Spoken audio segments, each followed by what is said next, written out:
2 दिन पहले ही खबर आई थी कि भारतीय स्टॉक एक्सचेंज मार्केट दुनिया की 10वीं बड़ी स्टॉक एक्सचेंज मार्केट से छलांग लगाकर 7वें स्थान पर आ गई है।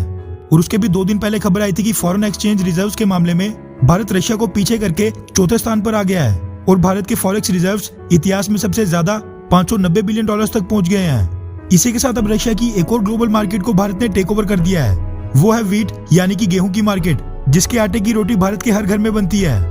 व्हीट और राइस यानी गेहूं और चावल 2 ऐसे अनाज हैं जो बस भारत ही नहीं पूरी दुनिया के खान पान का एक बड़ा हिस्सा है। फिर चाहे दुनिया भर के लोग इनसे रोटी बनाकर खाते हो, ब्रेड या फिर कुछ और। मार्केट में भी अवेलेबल कई तरह के प्रोसेस्ड फूड आइटम्स में भी मुख्य तौर से व्हीट और राइस का इस्तेमाल होता है।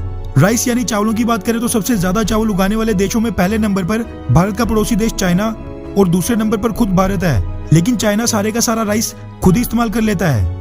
वहीं भारत चावलों का दुनिया में सबसे बड़ा एक्सपोर्टर देश है। सेम सिचुएशन व्हीट यानी गेहूं की भी है। सबसे ज्यादा गेहूं उगाने वाले देशों में पहले नंबर पर आता है चाइना, दूसरे पर भारत और तीसरे पर रशिया। चाइना अपना उगाया गेहूं सारा खुद ही इस्तेमाल कर लेता है, मगर यहाँ पर चावलों की तरह गेहूं में भारत दुनिया का सबसे बड़ा एक्सपोर्टर देश बिल्कुल नहीं है, बल्कि ये उपलब्धि प्राप्त है रशिया को।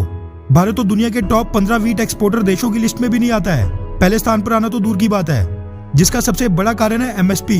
भारतीय सरकार द्वारा भारतीय किसानों को गेहूं पर मिलने वाला एमएसपी यानी मिनिमम सपोर्ट प्राइस बीच में आ जाता है, जिसके कारण लाखों टन गेहूं भारत में ही हर साल बर्बाद हो जाता है, लेकिन हम उसको एक्सपोर्ट नहीं कर पाते।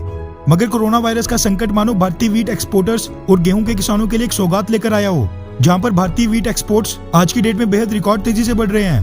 दरअसल बिजनेस स्टैंडर्ड की पिछली कल एक मीडिया रिपोर्ट के मुताबिक कोरोना लॉकडाउन के बीच अप्रैल 2020 से दिसंबर 2020 के बीच में भारत के व्हीट एक्सपोर्ट्स पिछले साल के मुकाबले 336 करोड़ रुपए से बढ़कर 1870 करोड़ रुपए पहुंच गए हैं। रुपीस के मामले में ये ग्रोथ रेट 450% रहा और डॉलर्स के मामले में 431%, जिसके बाद अब भारत पूरी दुनिया में व्हीट एक्सपोर्टर्स देशों में सबसे तेजी से ग्रो करने वाला देश बन गया है। अब ये सोचने वाली बात है कि रातों रात भारत के गेहूं की इतनी डिमांड कैसे बढ़ गई और अब क्यों नहीं एमएसपी आड़े आ रहा है। तो आपको बता दूं कि रशिया, जो कि दुनिया में गेहूं का सबसे बड़ा एक्सपोर्टर देश है, उसके खुद अपने देश में कोरोना महामारी के कारण गेहूं की कीमतें आसमान छू रही हैं, जिसके बाद वहां पर व्लादिमीर पुतिन की सरकार ने गेहूं के एक्सपोर्ट्स पर कई तरह के टैक्स, लिमिट और नियम कानून लगा दिए हैं, ताकि वहां के एक्सपोर्टर्स ज्यादा व्हीट रशिया से बाहर ना बेच पाएं और लोकल मार्केट में खाने वाली फूड आइटम्स और गेहूं जो हर घर में इस्तेमाल होता है उसकी कीमतें कंट्रोल में रहें। रशिया बेशक गेहूं एक्सपोर्ट करना बंद कर दे, लेकिन दुनिया भर के लोग तो गेहूं खाना बंद नहीं कर सकते, इसीलिए गेहूं की डिमांड हर साल की तरह बरकरार है, जिसको देखते हुए रशिया का गैप अब धीरे धीरे भारत फिल कर रहा है। बस यही कारण है कि भारतीय व्हीट एक्सपोर्ट्स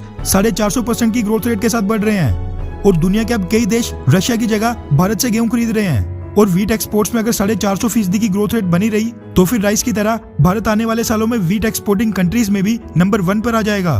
खैर, आपकी इस बारे में क्या राय है, नीचे कमेंट करके जरूर बताएं। अच्छा सुनो, चैनल को सब्सक्राइब करो, उसके बाद घंटी बजा देना ताकि अगली वीडियो आपसे मिस ना हो पाए। Thank you.